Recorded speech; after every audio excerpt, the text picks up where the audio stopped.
మంచిది అని అంటే తక్కువ కట్నం ఇచ్చేదో ఎక్కువ కట్నం ఇచ్చేదో ఏం తెలియదు, మంచిదని పదం వాడేది. Yes or no? మంచి భర్త వస్తున్న అమ్మాయికి మంచి భార్య వస్తుందని అబ్బాయికి చెప్పి జాబ్కు పంపించే రోజుల్లో నేను కూడా సేమ్ అట్లే. ఉద్యోగం వచ్చేంతవరకు కష్టపడ్డా, ఉద్యోగం వచ్చింది, జీతం సరిపోతలేదు, ప్రమోషన్ వచ్చింది సరిపోతలేదు, మళ్ళీ ప్రమోషన్ వచ్చి తెలంగాణకు వచ్చిన, తెలంగాణ మొత్తానికి ఆంధ్ర ట్రాన్స్ఫర్ అయింది నాకు. అక్కడి నుంచి ఇటు వచ్చిన 50,000 శాలరీ.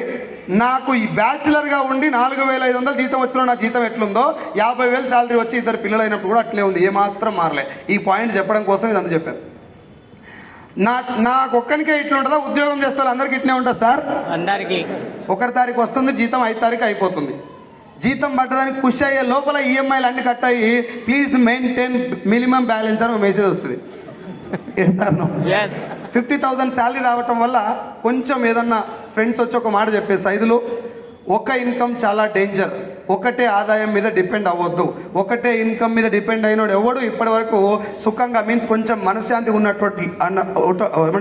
ఉన్నటువంటి దాఖలాలు లేవు. నువ్వు కూడా ఇంకో ఇన్కమ్ మీద ఫోకస్ చేయి అని చెప్తే నేనేమనుకున్నా అంటే, 2వ ఇన్కమ్ మీద ఫోకస్ చేస్తాను. టైం ఏడపాడైంది. ఉన్నదాన్ని ఆడు బతకనిస్తలేడు. పొద్దుగాలో ఫోన్, మధ్యాహ్నం ఫోన్, సాయంత్రం ఫోన్ చేసి అయ్యిందా అవుతుందా, ఈ మంత్ టార్గెట్ అవుతుందా, ఉంటావా పీక్తావా అని చెప్పి క్వశ్చన్లు వేస్తున్నాను. ఇంత టార్చర్గా ఉన్నదంటే టైం ఏడ దొరుకుతుంది, ఇంకోటి చేయలేం. నెంబర్ 1. నెంబర్ 2, ఎవడన్నా మన ఇంట ఎక్కువ పడితే మనం ఆయన గురించి ఆలోచిస్తాం, మన గురించి వీడు ఇంతగానం నా ఎంట పడుతున్నా అంటే నీకు ఎంత వస్తుందో అనుకుంటామా లేదా? నేను నీ కంపెనీలో జాయిన్ అయితే కానీ నీకెంత వస్తుంది నాతోటి? నేను జాయిన్ అయితే నీకు ఎంత పడుతుంది అడుగుతున్నా లేదా? నేను అట్లా దాదాపు 10 సంవత్సరాల కాలం అయిపోయాక లాక్డౌన్ వచ్చి నా 50,000 శాలరీ 15,000 అయిన తర్వాత పంచాయతీ సెక్రటరీ సీన్ సారు, ఇందాక మన లీడర్స్ మాట్లాడు కదా, Balam Srinivas sir, government job, panchayati secretary. వాడిని అమ్మా మీరు ఊకే లేస్తా అంటే లేచి వెళ్ళిపోండి, ఇటు అటు తిరుగుతా అంటే మీటిలో కూర్చోండి ప్లీజ్. 1,000-2,000 మంది కూర్చున్న సభలో మనకు బాధ్యత ఉండాలి, చాలా భయం ఉండాలి. నేను జోకులు వేసేది జబర్దస్త్ ఆర్టిస్ట్ని కాదు. నేను జోకులు వేస్తే నాకు ఎవడు బయలుదేరాడు. నేను జోకులు వేస్తే కొంచెం ఇటు చూస్తారని, మీకు నచ్చినట్టు మీరు తిరుగుతుంది మీటింగ్ ఎందుకు? ఫ్యాన్లు బంద్ చేయించింది కూడా అందుకే. ఇంత ఉబ్బరానికి కూర్చున్న వాళ్ళే ఈ బిజినెస్ చేయగలుగుతారు. సార్ నాకు ఉఫ్ అంటే ఉఫ్ఫే. ఈ నిజంగా చెప్పండి, మీ అమ్మ నాన్న ఏడున్నారు ఇప్పుడు? మా నాయన అయితే బాయికాడ పొలం కాడ ఉన్నాడు, మా బాయికాడ ఏసీ లేదు, ఎండలో ఉన్నాడు మా అయ్య. కొంచెం 1 గంట 40 నిమిషాలు అంతే, 40 మినిట్స్ క్లోజ్ చేస్తాను నేను. ఈ 40 మినిట్స్ లోపల ఉబ్బరాన్ని తట్టుకోలేనటువంటి పర్సన్ ఎవరైనా ఉంటే నేను ఇప్పుడే చెప్తున్నా, సార్ నా వల్ల కాదంటే ఈ బిజినెస్ కూడా నీ వల్ల కాదు, 1,00,000% కాదు. బట్టలు మొత్తం బుడద అయిపోయిన మీటింగ్లు చేస్తాం ఇక్కడ కూర్చున్న లీడర్స్ సహా మేమందరం. జస్ట్ తెలుసుకోండి, లైఫ్ మారడం అంటే ఉత్తగానే మారదు మేడం. లటక్కున వచ్చి పుట్టుక్కున కూర్చుంటే లటక్కున లచ్చి వచ్చి ఇంట్లో పడదు. కొంచెం ఇటువైపు చూడండి. నాకు తెలిసి ఇంతకంటే టఫెస్ట్ సిచ్యువేషన్లో కూర్చున్నాం లేదు సార్? చాలా లైన్లలో నిలబడ్డాం. పెళ్లికాడ ఉబ్బరిచ్చి కారుతుండదు, 1 గంటలకి వెళ్ళి ఇంకో గంటలు పడుతున్నా కూడా అంతా మీదకెళ్ళి పెట్టి తింటుంటారు ఆడ ఫంక్షన్ హాల్లో. ఉడకపోస్తా పోయేదా?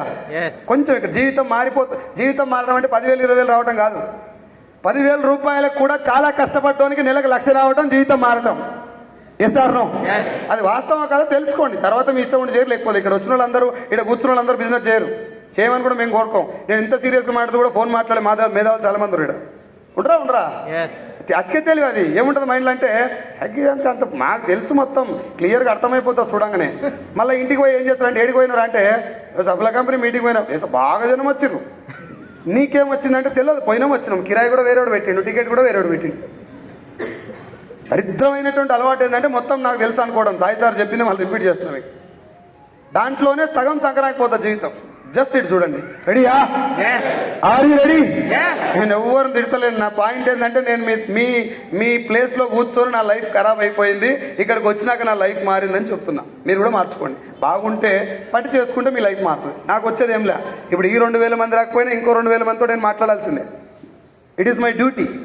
ఉప్పల్లో థీమ్ రాలేదని చెప్పి నేను సైలెంట్ కూకోను. కంపెనీ 7 దేశాల్లో ఉంది, 7కి పోయినా నేను డిసైడ్ అయ్యి పని చేయాలి. Yes sir no? రెడీయా? వెనకాల సార్ రెడీయా? నాకు ఒక 15 మినిట్స్ ఇప్పుడు టైం ఇవ్వండి. ఆ తర్వాత మీ ఇష్టం వచ్చినట్టు మాట్లాడుకోండి. ఈ 15 మినిట్స్లో నేను మాట్లాడే విషయంలో మీకు ఎక్కడన్నా సార్ మీరు మాట్లాడేది తప్పు, ఇది కరెక్ట్ కాదు అనుకుంటే మాత్రం చేయలేబట్టి లేచి నిలబడి నన్ను క్వశ్చన్ చేయొచ్చు. సార్ ఇది వాస్తవమే, నేను ఎస్ఆర్నో అడిగేది కూడా అందుకే. ఎస్ఆర్నో అంటే అవునా కాదా అని ఎందుకు అడుగుతున్నా అంటే, నేను మాట్లాడేది వాస్తవమే అనిపిస్తేనే మీరు ఎస్ అనాలి, లేకపోతే నో అని ఆపేసేయండి. ఇది ఒప్పించి చేసే బిజినెస్ కాదు సార్. అది మీ అంతలో మీరు రియలైజ్ అయిపోయి కరెక్టే, సార్ చెప్పిన మాటల్లో వాస్తవం ఉంది, ఈ బిజినెస్